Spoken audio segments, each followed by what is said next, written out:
ce dernier webinaire de l'année. Donc, tout de suite, je vais donner la parole à Loïc, qui est notre maître de cérémonie pour les webinaires du FOD et qui va vous partager, la présentation du diaporama et vous présenter le thème et puis le petit, sondage que nous avons fait en lien avec le thème du jour. Loïc, c'est à toi. Merci Aurélia. Bienvenue donc dans ce webinaire qui nous allons parler d'accessibilité numérique et de pédagogie inclusive, un sujet que nous traitons de temps en temps, pas assez à mon goût, parce que je pense que c'est vraiment un sujet sur lequel il faut revenir régulièrement. Donc effectivement, il y a plusieurs angles d'attaque quand on parle de ces sujets-là. On peut attaquer sous l'angle juridique, sous l'angle technique, pédagogique et sous l'angle des compétences, des ressources humaines, on va dire.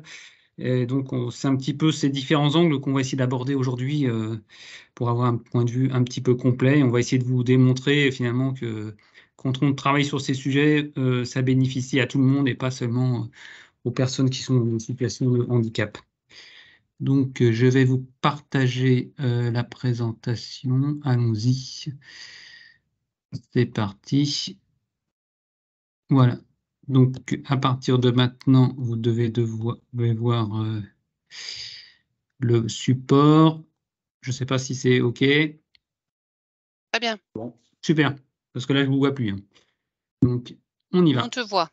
Alors, on va être assez nombreux aujourd'hui, donc on va essayer de faire attention au temps. Je laisserai les intervenantes et intervenants se présenter au fil de l'eau, mais effectivement, on va avoir un webinaire un peu particulier, puisqu'effectivement, il y aura l'Académie de Créteil avec différents intervenants qui vont se présenter, l'Université du Canada et Access 42, société française qui travaille dans l'accessibilité numérique. Donc, comme d'habitude, on vous a fait un petit sondage en amont. Merci à celles et ceux qui ont répondu. Ça nous permet un peu de prendre la température en amont du webinaire. Donc, on voit bien que finalement, les 2/3 d'entre vous sont ultra convaincus et engagés sur ces sujets-là. Par contre, effectivement, il y a encore 16% des personnes pour qui l'accessibilité numérique est un Graal difficile à atteindre, ou pour d'autres, pour qui 21% pour qui c'est plus un point d'action, mais à moyen terme. Donc, on va essayer de vous convaincre sur effectivement le fait de dire que c'est possible et il faut s'y engager. Donc, pourquoi avoir exploré ces thématiques? Allons-y, je vous passe la parole. Oui, bonjour à toutes et à tous. Donc Florian Roumier, CFC au CAFOC de l'Académie de Créteil. Donc effectivement, pourquoi est-ce qu'on a souhaité explorer cette thématique de l'accessibilité et de l'inclusion en formation à distance? En fait, ça vient de la période de la crise sanitaire, du Covid, où on a dû basculer pour des raisons de continuité pédagogique sur du 100% distanciel. Et on s'est aperçu à l'occasion de nombreux échanges avec nos équipes pédagogiques que ce passage dans cette modalité de formation à distance pouvait poser questions, pouvait poser problème. On avait des équipes pédagogiques qui étaient mises un petit peu en difficulté pour conserver, on va dire, la motivation des apprenants, voire tout simplement conserver les apprenants en formation. Donc, on s'est rendu compte qu'il y avait un certain nombre d'abandons du fait du passage à cette modalité distancielle. Et au sein de l'Académie de Créteil, et plus particulièrement du CAFOC, ça nous a interrogés donc, sur cette question de comment fait-on pour que la formation à distance ne soit pas exclusive, mais soit inclusive et accessible? Isabelle, je te laisse la suite.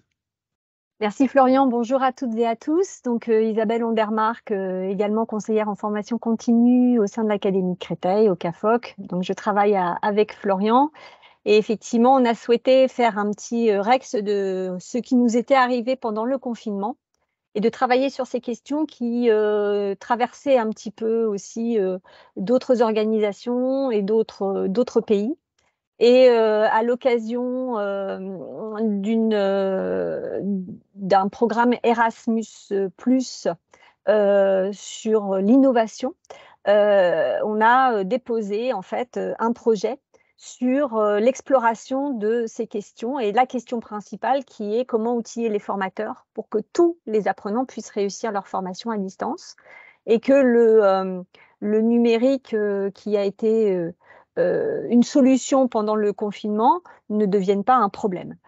On a réuni autour de nous plusieurs partenaires, puisque c'est l'objet des projets Erasmus+, des partenaires français, COENA, des partenaires espagnols avec l'Université autonome de Barcelone, des partenaires autrichiens avec ICQA, et puis des partenaires québécois, canadiens, dont vous avez une digne représentante cet après-midi, l'Université TELUC, TELUC voulant dire Télé-Université québécoise.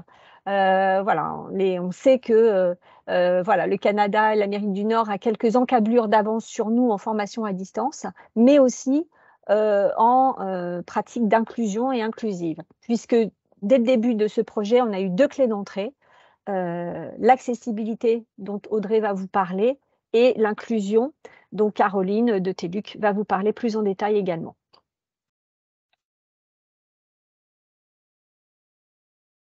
Et un des enjeux de IDEA, mais on va passer brièvement, en plus de répondre à la question précédente, c'est aussi effectivement de pouvoir respecter cette finalité posée par la Commission européenne. On était dans un programme Erasmus+, qui a démarré en 2021, qui s'est achevé en juillet 2023. Et voilà, on rentrait dans on va dire, dans cet objectif transnational de l'Europe à cet endroit-là.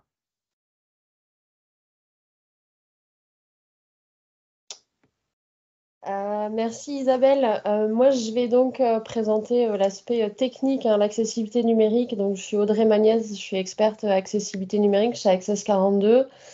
Je vais vous expliquer un peu en quoi ça consiste l'accessibilité numérique. Nous, on s'occupe, notamment chez Access 42, de faire en sorte que les sites web, les interfaces numériques, les contenus qui sont produits et qui sont diffusés sur le web sont accessibles aux personnes handicapées, et notamment celles qui naviguent avec ce qui s'appelle des technologies d'assistance. Et on peut passer à la diapo suivante. Ouais, voilà. Merci. Une technologie d'assistance, c'est un outil, ce sont des outils qui sont utilisés par les personnes handicapées pour naviguer notamment sur le web, mais pas que, pour utiliser un ordinateur de manière générale. Très rapidement, on connaît le plus emblématique, c'est la plage Braille. C'est un outil qui est utilisé par les personnes aveugles, en lien avec ce qu'on appelle un lecteur d'écran, qui est un logiciel qui vient lire les contenus qui sont à l'écran et qui vient du coup les retranscrire en braille aux personnes aveugles ou en version vocalisée. Donc il va y avoir une sortie qui va parler et qui va raconter ce qui se passe à l'écran pour que les personnes aveugles sachent ce qui se passe. On en a tout un tas d'autres. On peut rencontrer aussi ce qui s'appelle le suivi oculaire, l'eye tracking, pour les personnes qui sont par exemple tétraplégiques, qui vont utiliser des dispositifs de pointage qui du coup ne nécessitent pas qu'elles aient à bouger les bras. Pardon. Autre exemple qu'on a aussi sur la diapo, le contacteur au souffle. C'est un contacteur, c'est une pipette qui va capter les aspirations ou les expirations de la personne et qui va retranscrire ça en des actions sur l'ordinateur. Donc il y en a plein d'autres. Et l'idée, c'est de faire en sorte que les interfaces qu'on développe, les contenus qu'on produit, ça fonctionne correctement avec ces outils-là. On peut passer à la suite. Donc, être accessible, comment ça marche? Pour que tout ça, ça marche bien, on a des normes, on a des référentiels, des guides techniques qui vont nous permettre de savoir ce qu'il faut faire pour que ça marche bien. On a une norme d'accessibilité internationale, donc, qui est connue par toutes les personnes dans le monde qui s'intéressent à l'accessibilité, qui s'appelle WCAG, WCAG. C'est la norme internationale d'accessibilité numérique qui donne un certain nombre de règles. Pardon. En France, on utilise WCAG de manière indirecte. On a un référentiel en France qui est le référentiel RG2A pour référentiel général d'amélioration d'accessibilité, de l'accessibilité numérique. C'est un référentiel technique. C'est un référentiel légal. Il est défini par décret en France. Il fait vraiment foi en tant que base pour notamment valider la conformité d'un site web à l'accessibilité numérique. Et puis, je ne rentrerai pas forcément dans les détails, mais on a aussi une grande dépendance à l'Europe, hein, et on a notamment une norme européenne qui est la norme EN 301-549, qui est un nom tout aussi merveilleux. Voilà, donc on a tout un tas de choses sur l'accessibilité numérique pour nous aider à faire les choses bien.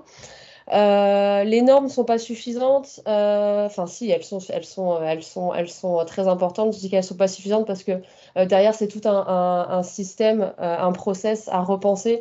Hein, c'est un peu ce que disait Loïc au début. Il faut le prendre en compte le long de toute la chaîne de production. Hein. Quand on fait de l'accessibilité numérique, c'est d'en parler dès la conception des projets, du site web, de ma vidéo, etc. De former les gens qui vont intervenir sur les projets. Hein. Si on ne forme pas les concepteurs multimédia à faire des vidéos accessibles, on n'aura jamais des vidéos accessibles. Et évidemment, là-dedans, on va aussi rentrer quelque chose de très central dans l'accessibilité numérique, qui est l'audit. Hein. L'audit, c'est quand on arrive à la fin pour évaluer la conformité d'une production numérique au regard des normes d'accessibilité numérique. Hein. Donc, on prend l'ensemble des critères. C'est une grande partie de mon métier et c'est une grande partie du métier de chez Access 42, par exemple. Hein. On prend l'ensemble des critères d'accessibilité numérique et on va les évaluer sur un certain nombre de pages d'un site web et on va relever les erreurs s'il y en a et on va proposer des solutions de correction pour améliorer l'accessibilité. Hein. Donc c'est ça, être accessible. Hein. C'est très raccourci, hein, mais voilà. En France, l'accessibilité numérique, hein, l'accessibilité des sites web et des applications mobiles d'ailleurs, c'est une obligation légale, hein, aujourd'hui, mais depuis assez longtemps. Hein. Pareil, il y a des ressources pour aller plus loin, mais il faut savoir que l'obligation d'accessibilité numérique en France, elle démarre quand même en 2005. Okay, donc ça date pas d'aujourd'hui. Pour l'instant, qui est concerné par l'obligation d'accessibilité numérique, donc de rendre ces sites accessibles et ces applications mobiles accessibles, c'est tout le public, donc le secteur public, administration, collectivité, les organismes et les sociétés délégataires d'une mission de service public comme les sociétés de transport en commun, les organismes d'intérêt général autres qu'industriels ou commercial comme un office du tourisme et pardon, depuis 2019, les entreprises privées dont le chiffre d'affaires excède 250 millions d'euros par an. Donc ça, c'est le premier volet de l'obligation légale. Ce qui doit être fait aujourd'hui, l'obligation, c'est que le site web soit conforme au RG2A, donc au référentiel d'accessibilité numérique ou l'application mobile. Il faut que l'entité, elle publie une déclaration d'accessibilité sur l'ensemble de ses sites web. Hein, une déclaration, c'est un document normé qui dit, voilà, j'ai fait un audit, voilà le pourcentage de conformité, hein, combien j'ai de critères conformes, quelles sont les erreurs qui restent, etc., etc. Donc ça, c'est une obligation, hein, publier cette déclaration d'accessibilité, afficher son statut de conformité, est-ce que je suis conforme, non conforme ou partiellement, et publier un schéma de mise en accessibilité pluriannuelle. Hein, c'est une espèce de roadmap de comment je vais rendre mon système d'information accessible sur les 3 prochaines années. Aujourd'hui, le défaut de publication de la déclaration du statut de conformité ou du schéma est passible de 20 000 € par site et par an. Aujourd'hui, c'est ça. À partir de 2025, on a l'extension de l'obligation. Ça nous vient de la directive européenne biens et services qui a été transposée dans le droit français très récemment. Les décrets arrêtés ont été publiés en octobre. Donc c'est tout ça encore tout frais. On n'a pas tous les détails de tout ce qu'il y a dedans. Donc à partir de 2025, sont soumis à l'obligation d'accessibilité numérique tout ce qui est l'édition livre numérique, le commerce électronique, les services bancaires, les services de crédit d'investissement, les médias et services donnant accès à des médias audiovisuels et les sociétés de transport et services de téléphonie. Donc tout ce qui est créé à partir de 2025 doit répondre aux exigences qui sont décrites dans la directive européenne sur les biens et services. Et on peut passer à la diapo suivante, en fait, parce que je prends de l'avance. Ouais, voilà. Donc, on a l'extension, l'obligation d'accessibilité numérique va s'étendre à l'ensemble de ces services. Il y a des contrôles qui vont à venir, c'est quelque chose qui n'existait pas encore en France aujourd'hui. On avait personne qui venait contrôler si, par exemple, les ministères publiaient bien leur déclaration d'accessibilité numérique. Récemment, on a l'ARCOM qui a été désigné pour faire des contrôles sur les sites web du secteur public. Hein, ça, c'était pareil, c'était en septembre ou en octobre, hein, désigné pour faire des contrôles. Et il a été également rajouté que du coup, les sites web du service public pourraient être passibles de 50 000 € d'amende pour défaut de conformité au référentiel. Okay, c'est plus pour défaut de publication, mais pour défaut de conformité carrément. Il y a d'autres instances qui ont été également désignées. Donc, on a la DGCCRF qui viendrait contrôler le commerce électronique. Et puis après, pareil, DGCCRF, les marchés financiers, la Banque de France qui viendrait contrôler tout ce qui a trait aux services bancaires, de crédit, etc. On peut passer à la suivante. Concernant l'information, rapidement, du coup, pour rappel, les structures publiques sont concernées par l'obligation d'accessibilité numérique depuis 2005, pour rappel. Les structures privées de la formation professionnelle qui ont un chiffre d'affaires supérieur à 250 millions d'euros depuis 2019, pardon. Et à partir de 2025, tout ce qui sera créé à partir de 2025, et notamment les parcours d'achat de formation en ligne, puisqu'en fait, le commerce électronique est concerné, Donc, tout ce qui va être parcours d'achat de formation en ligne va être concerné par l'obligation d'accessibilité numérique et vraisemblablement, ça demandera confirmation, mais ça paraît être la logique quand même du texte, tous les contenus de formation en ligne qui en découlent devraient être rendus accessibles, évidemment. Donc, tout ce qui est créé à partir de 2025 doit se conformer aux règles d'accessibilité numérique. Et pour l'existant, il y a un délai de conformité qui est posé jusqu'en 2030 pour permettre de mettre à jour l'existant pour se conformer. Et il y a une exemption qui est mise pour les structures de moins de 10 salariés et dont le chiffre d'affaires est inférieur à 2 millions d'euros. Et je terminerai là-dessus. Pour rappel, en France, c'est le rapport du Défenseur des droits de 2022 qui le remonte. Le handicap est le premier motif de saisine dans le domaine de la formation professionnelle. C'est 15% des saisines dans la formation. Autant dire que c'est très important et qu'il y a des grosses lacunes encore dans la formation pour prendre en compte les personnes en situation de handicap. À cela, j'ajoute aussi l'état de santé qui représente 6% des saisines pour discrimination dans la formation, ce qui est aussi énorme. Voilà, et j'ai fini. Merci à tous et à toutes. Merci, Audrey. Merci, Audrey. Je prendrai la relève, évidemment, pour parler de l'autre volet, qui est le volet de l'inclusion. Donc, pour voir un peu de quoi on parle, on peut aller à la dia suivante. En fait, la perspective d'inclusion qui va être abordée ici, c'est la perspective de la conception universelle de l'apprentissage qui s'inscrit dans un courant de design universel.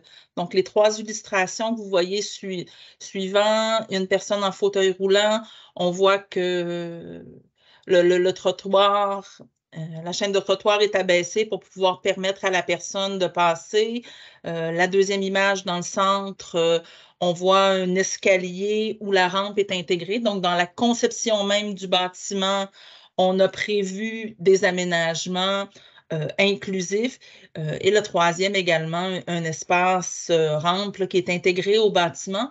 Donc, en éducation, dans une perspective de formation générale, puis ça s'applique également en formation à distance, on souhaite donc se questionner sur une façon inclusive de concevoir la formation. On peut passer à la diapo suivante, qui est une illustration très intéressante, puis qui rejoint ce qui a été dit tout à l'heure, c'est-à-dire que lorsqu'on est dans une perspective inclusive, on peut répondre à davantage de besoins. Donc, on a ici une personne en fauteuil roulant qui demande de déneiger la rampe qui est existante.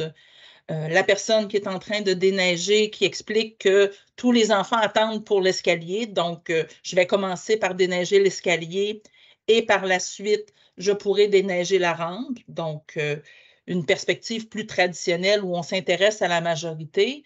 Mais en y réfléchissant bien, si on dégage la rampe, tout le monde va pouvoir passer par la rampe et la personne qui est en fauteuil roulant et l'ensemble des élèves.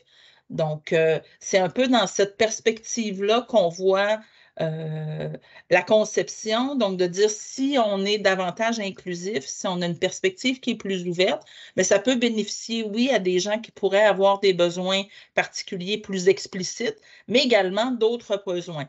Par exemple, si on arrivait ici, on pourrait aussi avoir quelqu'un, une maman avec un petit berceau qui amène son enfant qui n'est pas en situation de handicap, mais qui pourrait bénéficier de la rampe. Si on prend l'autre illustration, c'est une illustration qui circule beaucoup, où on voit égalité, équité et universalité. En fait, lorsqu'on parle d'égalité, on est devant un match de baseball, il y a une clôture, donc une barrière qui est là pour protéger la zone. Si on est en égalité, bien, tout le monde a un petit banc ou un petit cube ou une petite caisse pour se surélever. Donc, évidemment, la personne plus grande voit très bien, celle qui est un peu plus petite, bon, réussit à voir, et la personne qui est vraiment très petite, même en ayant une distribution égale, voit rien. Même chose de l'autre côté, lorsqu'on est davantage en équité, donc à donner selon les besoins. Bon, la personne qui est plus grande n'en avait pas besoin, donc on en donne 2 à la personne plus petite et on conserve une pour la personne moyenne. Donc, tout le monde peut voir. On a donné à chacun de façon équitable un ajout à la structure qui permet à tout le monde de voir. Et dans la troisième image, en fait, il y a 2 images de ce type-là qui circulent. Celle que j'ai décidé de conserver, si vous regardez bien, la barrière ou la clôture n'est pas complètement enlevée.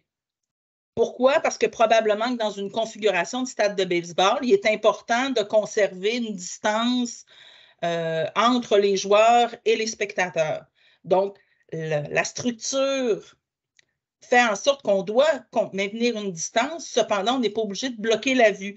Donc, en pensant la barrière ou la clôture de façon différente, donc en ajoutant, ici, on a mis une petite clôture en grillage, donc ce n'est plus un obstacle à la vue, mais ça demeure cohérent avec les besoins de la structure. Moi, je préfère cette image-là. Dans d'autres images, on enlève complètement la barrière, mais des fois, dans les formations, on peut avoir des contraintes et avoir besoin quand même de certaines structures. Il faut juste se questionner sur ce qui est important.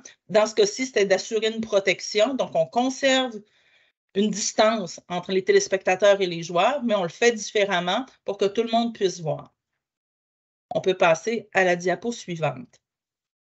Donc, les approches inclusives et la conception universelle de l'apprentissage, on est dans une conception proactive d'environnement d'apprentissage qui va donner à tous la possibilité de développer leur autonomie et leur plein potentiel.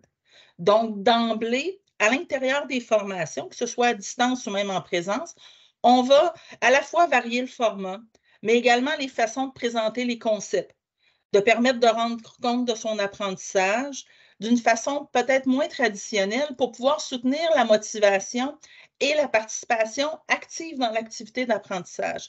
Donc, au lieu de se mettre en position réactive, ou lorsqu'on a une personne en situation de handicap ou avec des besoins particuliers, aurait besoin de ce qu'on appelle communément un accommodement, bien, au lieu d'attendre les demandes, on va inclure d'emblée des pistes audio au texte. On va inclure d'emblée différentes façons d'évaluer les apprentissages pour permettre aux gens qui pourraient avoir, par exemple, des difficultés avec l'écrit, de pouvoir rendre compte de leurs apprentissages, mais d'une autre façon. Donc, on est vraiment dans une posture proactive.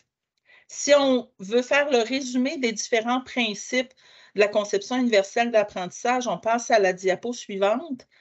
On va travailler à 3 niveaux, c'est-à-dire on va travailler sur le pourquoi la personne est en situation d'apprentissage, donc viser à la motiver et à l'engager.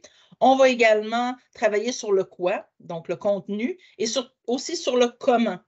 Donc, essayer d'éveiller l'intérêt, stimuler l'effort, favoriser l'autorégulation, varier les modes sensoriels, je l'ai dit tout à l'heure, aider à la compréhension, aider à l'interaction. Donc, ce sont tous des façons de permettre à la personne d'être davantage engagée, de pouvoir justement exprimer son plein potentiel, mais à l'intérieur d'une structure qui est plus ouverte.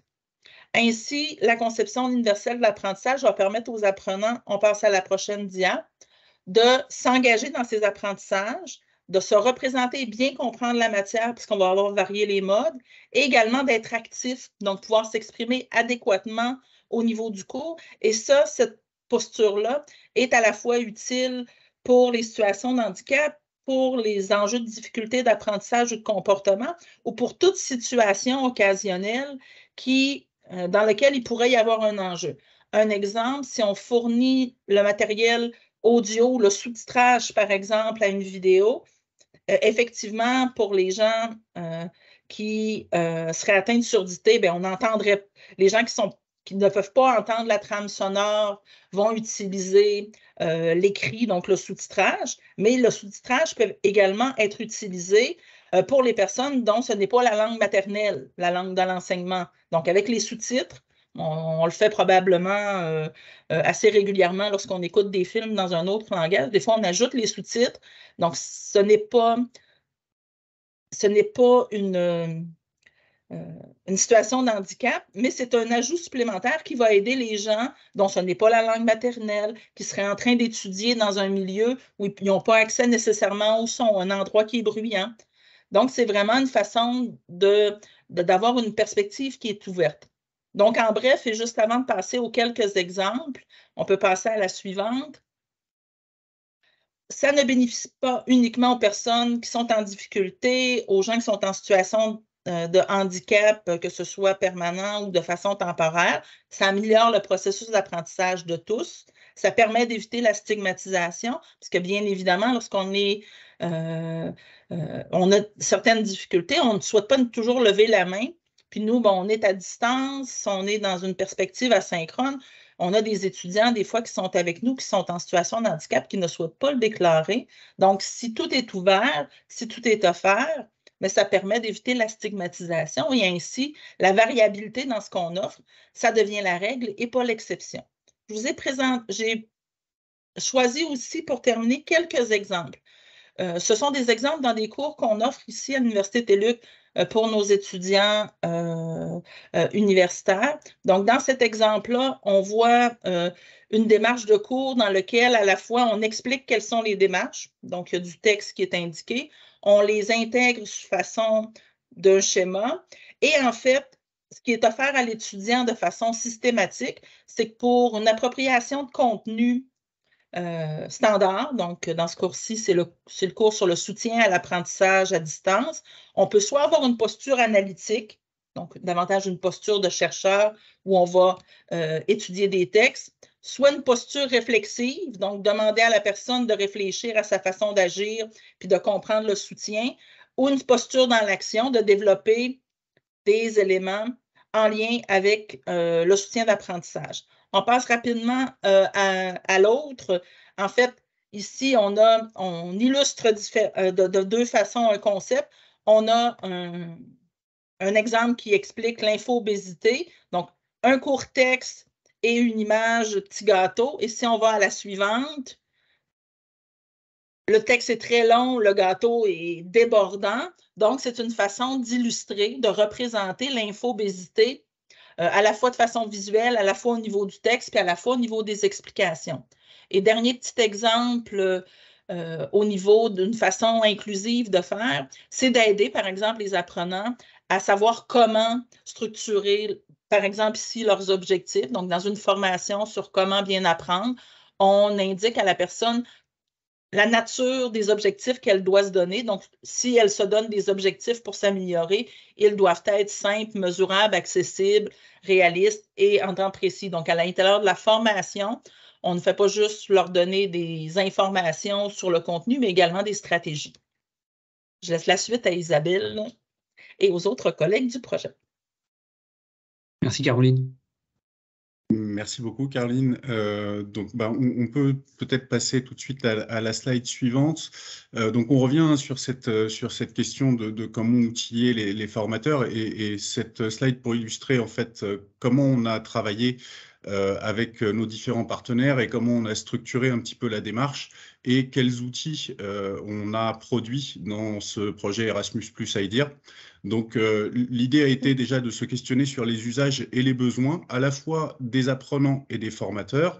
Donc, on a mis en œuvre 2 enquêtes, une enquête pour les apprenants, une enquête pour les formateurs, qui ont permis de recueillir les besoins, et on l'évoquera tout de suite après. Ces enquêtes nous ont permis ensuite de construire un référentiel de compétences à destination des formateurs. De ce référentiel, l'Université de TELUC a travaillé sur des modules de formation pour les formateurs, donc 6 modules qui vont répondre à l'ensemble des compétences du référentiel. Et enfin, nos partenaires autrichiens ont mis en place une certification transnationale.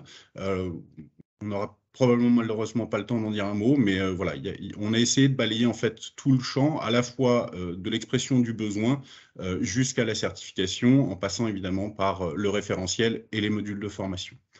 On peut passer à la slide suivante. Donc, sur les 2 enquêtes, il y a à peu près 120 personnes qui ont été interrogées entre les formateurs et les apprenants. Côté apprenants, ce que les enquêtes ont révélé, c'est la question des contraintes de temps. Hein. Donc, quand on passe en formation à distance, réaliser les activités proposées, bah, voilà, malheureusement, parfois, les apprenants nous ont signifié qu'ils n'avaient pas forcément le temps de réaliser les travaux qui étaient proposés. Et c'est corrélé avec la question de l'inadaptation des supports. Donc ça, c'était très enrichissant, notamment pour comprendre un petit peu les besoins et comment le formateur allait devoir un petit peu transformer son activité, sa manière de proposer les contenus, pour que justement on puisse répondre à ces difficultés-là. Côté formateur, on retrouve la contrainte de temps.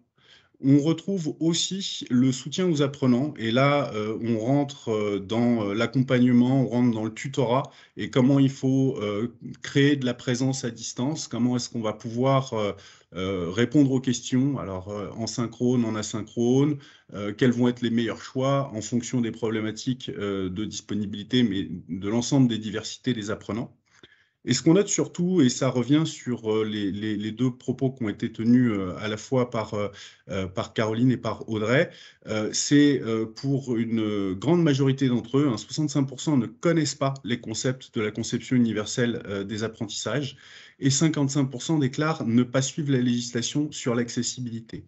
Donc ça nous a beaucoup interrogés et ça nous a poussé évidemment à travailler, à proposer aussi des solutions par rapport à ces, entre guillemets, ces lacunes ou ces manques d'informations ou de connaissances. Et donc, évidemment, corrélé à ces chiffres, une grande majorité déclarait avoir besoin d'être formé à des outils d'assistance, à ce qui existait, et puis à répondre en fait à ces problématiques-là. Isabelle? Alors, du coup, hein, effectivement, les enquêtes de besoins ont été une donnée d'entrée pour le référentiel de compétences, puisqu'on s'est attaché à travailler à quelles vont devoir être les compétences que les formateurs vont devoir mettre en place pour garantir non seulement l'accueil des personnes en situation de handicap dans les formations à distance, à savoir la compatibilité avec les technologies d'assistance, mais aussi, comme vous l'a expliqué Caroline, garantir l'accès de toutes les personnes avec des empêchements plus ou moins forts à l'ensemble des activités pédagogiques proposées. Donc, on a construit ce référentiel en suivant quelques principes.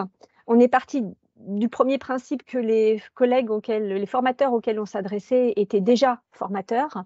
Donc, on était sur vraiment une complémentarité par rapport à leur savoir déjà de construction d'un référentiel d'une progression pédagogique, par exemple.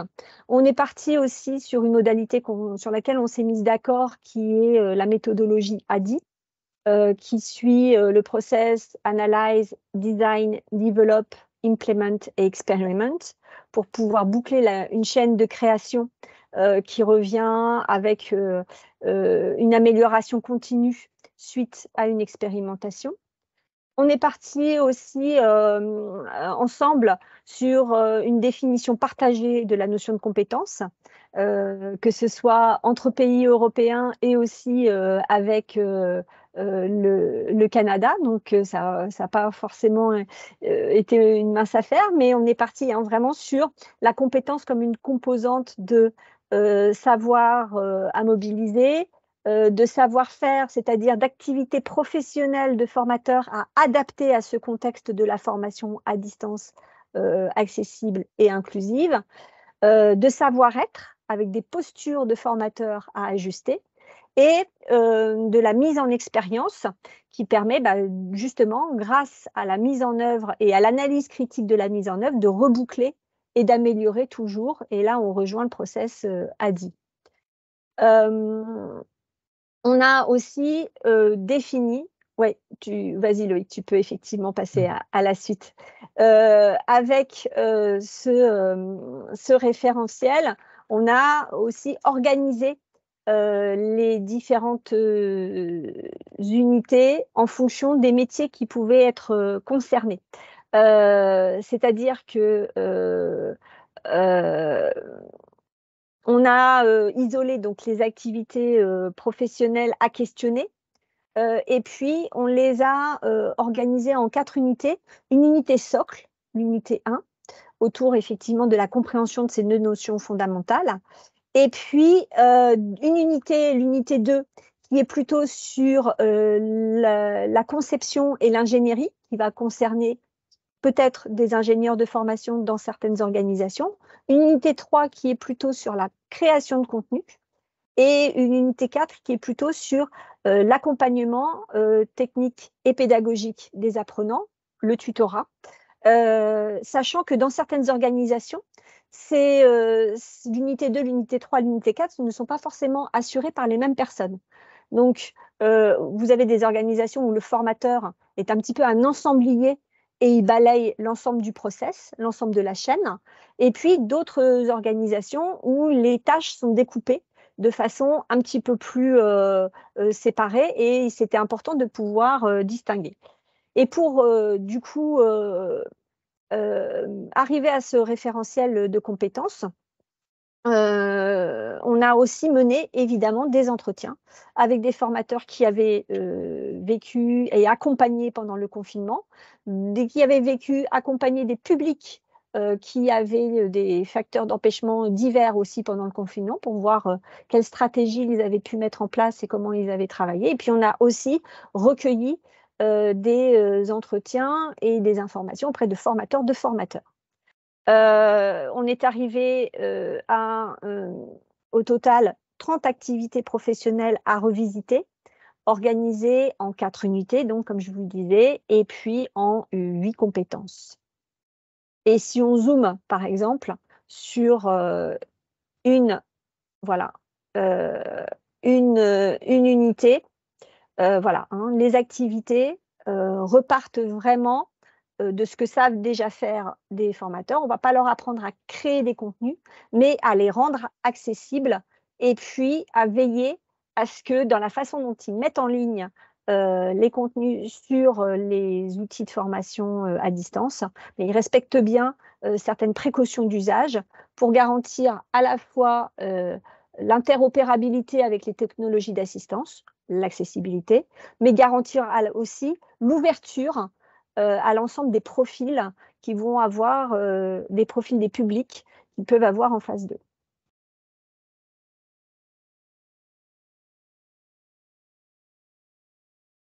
Pardon. Je te repasse la main. Merci Isabelle. Donc pour terminer, on va faire un rapide zoom sur les modules de formation donc pour les formateurs qui ont été créés donc par nos collègues de la TELUC. Ces modules sont au nombre de 6. Ils reprennent très exactement évidemment le référentiel de compétences et les activités métiers. Ils sont eux aussi basés sur la méthode ADI et donc ils reprennent pour le module 1 la question de comprendre les grandes thématiques que sont la conception universelle des apprentissages et l'accessibilité. Ensuite, on va aller analyser des situations éducatives. On va ensuite concevoir, puis développer, mettre en œuvre in fine et évaluer. Donc l'ensemble de ces 6 modules balayent évidemment toutes les compétences et vont permettre, alors on peut peut-être passer à la slide suivante avec un espèce de schéma standardisé, d'avoir à chaque fois, pour chaque module, une introduction avec une vidéo, alors bien entendu, et là les équipes technopédagogiques de la TELUC ont évidemment beaucoup œuvré, avec donc des vidéos sous-titrées, avec là en plus on l'a fait en 2 langues, donc ça a été pas mal de boulot, des études de cas avec des activités réflexives, un ensemble de définitions pour cadrer aussi chacun de ces modules, évidemment l'objectif du module, et puis les différents thèmes qui vont balayer l'ensemble des contenus, et on finit ensuite par résumé et un quiz pour aller valider ce qui vient d'être vu dans chaque module. Donc ça a été un très gros travail, hein. Je crois que Caroline ne démentira pas cette partie qui a été un gros boulot. Donc le projet s'est achevé en juillet 2023. On a mis à disposition, oui, non, mais c'était très bien, c'était parfait, Loïc. On a mis à disposition l'ensemble des livrables, donc allant des questionnaires qu'on a mis à disposition en début de projet, le référentiel, les modules de formation et les quiz de certification. Donc l'ensemble de ces livrables sont disponibles sur le site qui est identifié ici. Et écoutez, je crois qu'on va se mettre à votre disposition pour répondre à vos questions. Merci à tous et à toutes. Merci Isabelle, merci Florian. Je vais arrêter le partage. Voilà. Je vous félicite. Il est 44. On est arrivé pile à temps pour un quart d'heure de questions.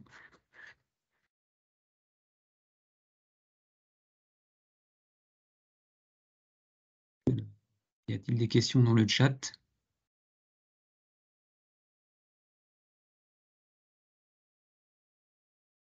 Peut-être commencer par une question qui est un peu longue là. Cédric. Je suis concepteur e-learning et je me rends compte qu'encore beaucoup de modules vont de 45 minutes à 1 heure. Ça pose une contrainte de temps pour les salariés en formation sur leur temps de travail. De plus, il y a un stress lié au tracking par la plateforme LMS du temps passé. L'accessibilité est aussi un problème de management. Qu'est-ce que vous en diriez du coup, les uns les autres? Alors, j'imagine que ce que suggère Cédric, c'est de subdiviser encore peut-être les ressources et les activités sur des temps plus courts. Voilà. Après, la question aussi, bon, c'est peut-être pas l'objet de parler du micro-learning, hein, mais il y a des choses qu'on peut faire en micro-learning et des choses qu'on ne peut pas faire non plus, hein. C'est ce que rappelait aussi Caroline avec la barrière. C'est-à-dire qu'à un moment donné, il faut maintenir aussi des barrières, il y a des objectifs pédagogiques à remplir, il y a, voilà. Mais effectivement, la question, c'est aussi le rapport au temps qu'on laisse aux apprenants. Est-ce qu'on laisse un rapport figé? Est-ce qu'on laisse un rapport souple? Est-ce qu'on met des contraintes de délai, de date? Ou est-ce qu'on laisse des possibles de rendu d'activité ou de finalisation d'activité sur des créneaux? Et puis, il y a aussi peut-être une question d'accompagnement à l'organisation de l'apprentissage en ligne. C'est-à-dire comment aussi on aide les apprenants à s'organiser dans leur apprentissage en ligne, à planifier leur temps sur lesquels ils vont pouvoir être disponibles pour travailler, pour ne pas être dérangés. On ne peut pas tout faire entre deux. On peut pas faire des activités de formation à distance entre deux dans les transports. Tout n'est pas possible avec cette modalité-là non plus. Il y a des moments où il faut l'apprendre. Apprendre, c'est aussi se concentrer, c'est se poser. Donc, comment aussi on aide les apprenants à se mettre dans ces conditions-là et à le planifier et à l'organiser avec des temps de travail qui sont compatibles avec leur propre situation. Cette modalité d'apprendre à apprendre à distance, cette question de l'apprendre à apprendre à distance, je pense, est aussi assez important. Nous, on accompagne au niveau des CAFOC, le réseau des Greta. On a des publics qui sont, comme l'évoquait Caroline, des publics qui sont de typologie français langue étrangère ou de tout petit niveau. C'est une préoccupation qu'on a beaucoup sur comment on organise la prise en main des outils et la prise en main de cette modalité d'apprentissage qui demande quand même beaucoup d'autonomie et sur laquelle on peut pas lâcher les gens tout de suite, quoi. Ouais, Je ne sais pas si j'ai répondu à la question de Cédric. J'ai envie de la reformuler du coup pour Caroline peut-être, parce qu'en fait par rapport à la conception universelle de l'apprentissage, effectivement dans des situations de handicap, il y a des situations de handicap où effectivement les gens ont du mal à se concentrer un certain temps, plus d'un certain temps. Donc dans cette perspective-là, c'est quoi un temps mini, moyen, maximum d'une capsule qu'on peut faire pour une personne qui est entièrement à distance, selon vous, Caroline? Ben, c'est sûr que là, dans la question, on parlait d'une capsule de 45 minutes à 1 heure. Évidemment, idéalement, il faut essayer de scinder pour que ça puisse être davantage plus court. Évidemment, le fait de permettre, par exemple, un apprentissage asynchrone, donc de permettre aux gens d'accéder à la ressource au moment où ça leur convient versus d'avoir uniquement accès tous au même moment, mais ça peut permettre une certaine flexibilité. Donc, la personne qui aurait des enjeux de concentration peut retourner à l'enregistrement 1 fois, 2 fois, 3 fois et le découper.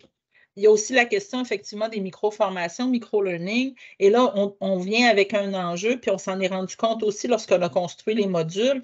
Ils sont indépendants, mais en même temps, dans une logique de conception, il y a toujours une interdépendance qui fait qu'il est assez difficile d'extraire un petit bout, puis de ne pas le lier aux autres là, dans une perspective de compréhension. Mais c'est sûr que lorsqu'on fait des capsules, soit on va essayer de faire plusieurs petites capsules plutôt qu'une longue, ou même ce que j'ai vu à certains endroits, c'est d'ajouter des sous-titres ou des chapitres. Donc, la personne peut naviguer, s'approprier la première, deuxième partie, attendre pour la troisième.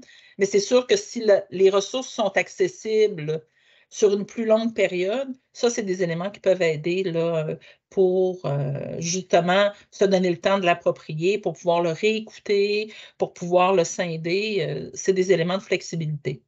Oui, est-ce que par exemple, les concepteurs de capsules utilisent des outils qui permettent d'arrêter à un moment donné et de reprendre là où on en était?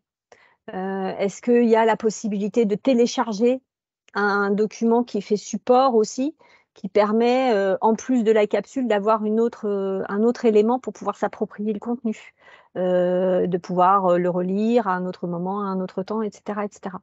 Voilà, il y a toutes ces questions-là aussi qui permettent effectivement de découper, de fractionner sur des temps d'apprentissage qui sont compatibles avec sa propre façon de travailler.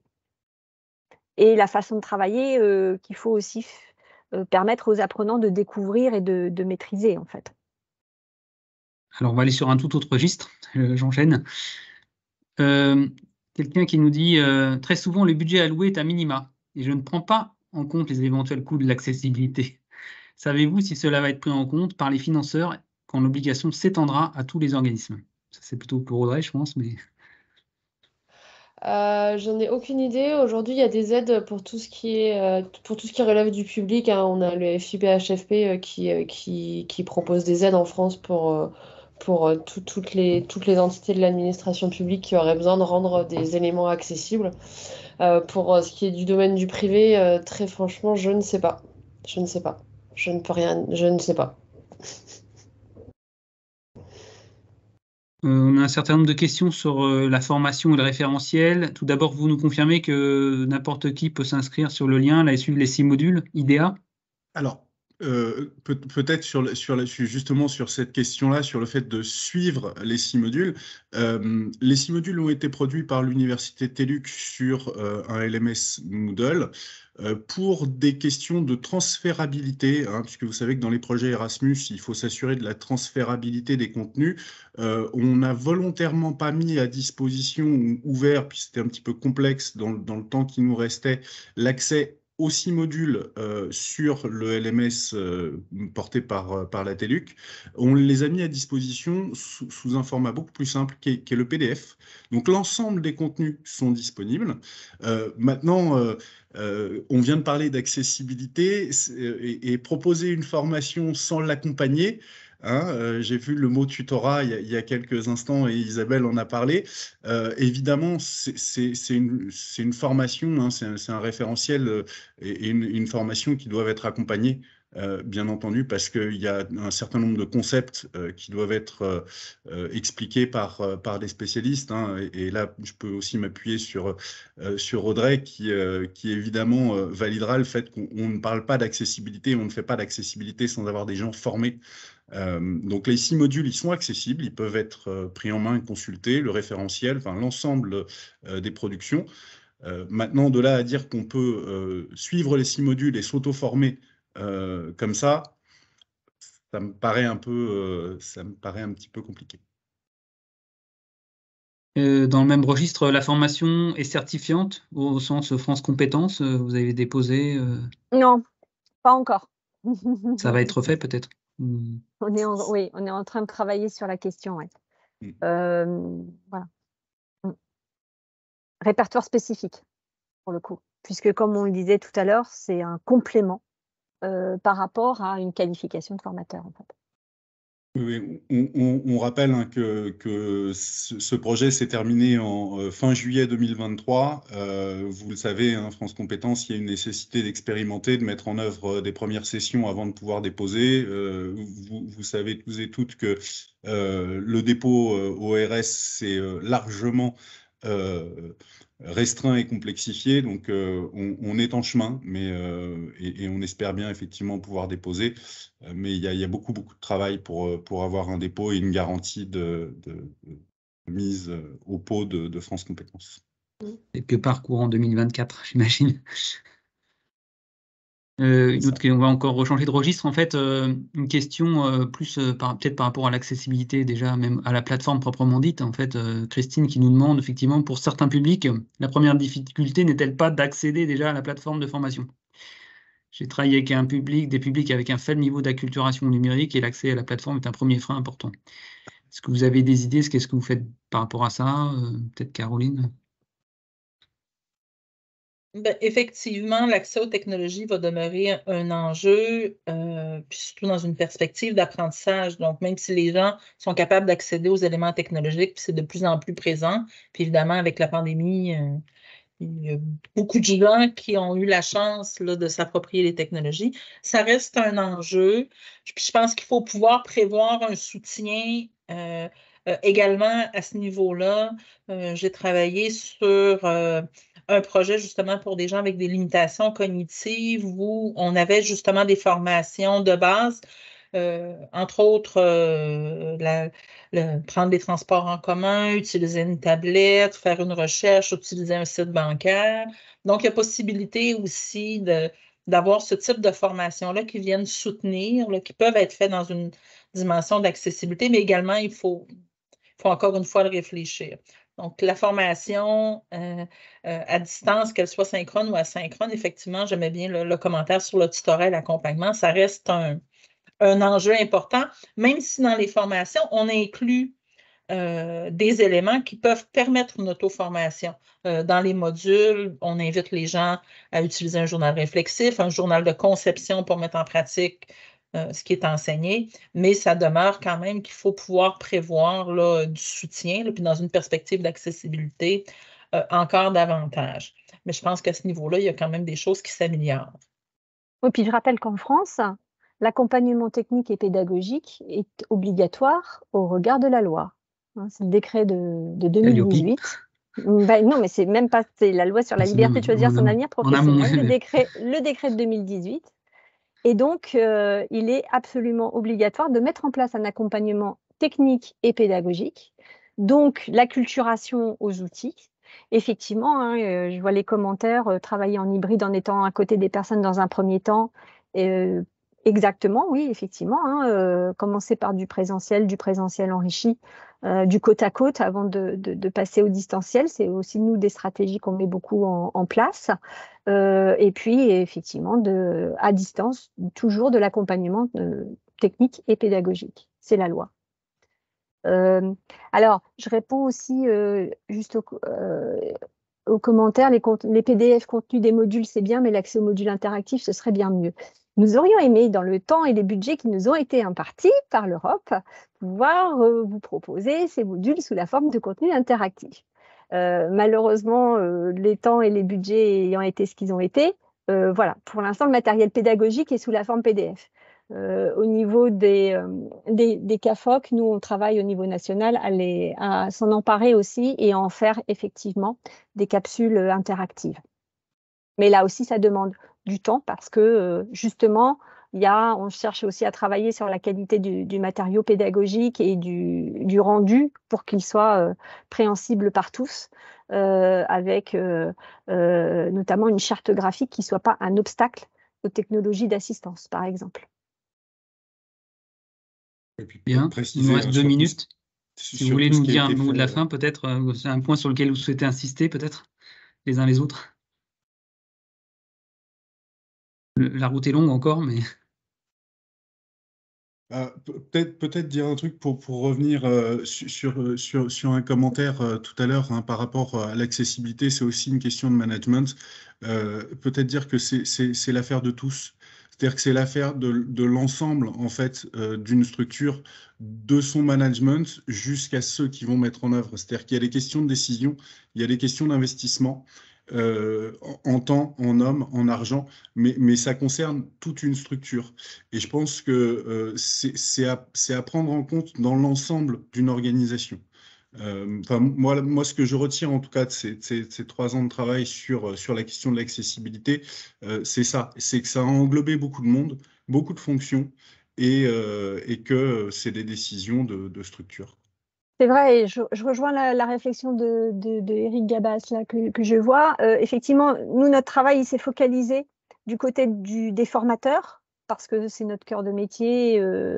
Voilà. Mais évidemment, la question de l'accessibilité va aussi concerner des administrateurs informatiques, des administrateurs de plateformes, des personnes qui sont au choix aussi des outils utilisés pour la formation à distance, hein, des décisionnaires sur le LMS. Donc, il faut que tout le monde soit acculturé, toute la chaîne soit acculturée à ces questions-là pour pouvoir faire les bons choix en connaissance de cause. Puisque, in fine, voilà, qui seront empêchés au final, c'est le formateur et l'apprenant, si toute la chaîne en amont n'a pas fait ce qu'il fallait. De la même façon, effectivement, ça concerne le LMS, mais ça concerne aussi ce qu'on y met avec les productions qu'on peut faire soi, et aussi les ressources sur étagère qu'on peut solliciter et louer pour mettre à disposition des apprenants. Donc, il y a aussi toute une, on va dire, c'est pour ça que les rappels d'obligation sur les contenus liés à la formation en ligne me semblent importants, parce qu'il y a toute une chaîne d'acteurs qu'il faut aussi prendre en compte dans ce qu'on peut proposer à nos apprenants. Bien, merci. Du coup, on va en rester sur cette conclusion en disant que c'est l'affaire de tous et que tous les acteurs de la chaîne doivent être concernés et impliqués. J'ai vu passer une question sur l'apport de l'intelligence artificielle. Ce sera peut-être pour l'objet d'un prochain webinaire. Pour le coup, est-ce que l'IA peut nous aider à rendre les contenus plus accessibles? On les découvrira peut-être une prochaine fois. Comme d'habitude, on vous invite à répondre au petit sondage de satisfaction que Aurélia va certainement vous envoyer. Vous aurez le replay sur le site du FOD et peut-être, ouais, non, Aurélia dit non. Je vous rappelle du coup, en fait, que tous les replays sont disponibles sur la chaîne YouTube du 3FOD. Il y en a déjà plus d'une 50aine, donc vous pouvez aller voir. On traite un peu de tous les sujets, puis on vous invite à nous rejoindre pour les prochains l'année prochaine. On va vous souhaiter de bonnes fêtes de fin d'année. Juste une chose peut-être pour dire qu'on a mis en pratique tous ces bons conseils, et grâce à Audrey, nous avons aussi une version accessible du diaporama qu'on va vous envoyer, oui. et Audrey, qu'on mettra en ligne. Donc on a voulu voilà, un peu être cohérent et aligné du coup avec le thème. On le fait pas toujours, c'est sûr, mais voilà, là vous aurez aussi la version du webinaire, le diaporama, en version accessible. Merci beaucoup. Merci à nos intervenants, à ceux qui sont proches et à ceux qui sont un peu plus loin. Et à bientôt. Au revoir. Merci à tous. Merci. Au revoir. Merci Caroline. Au revoir Merci à tous. Caroline. Merci Audrey. Merci. C'est vrai.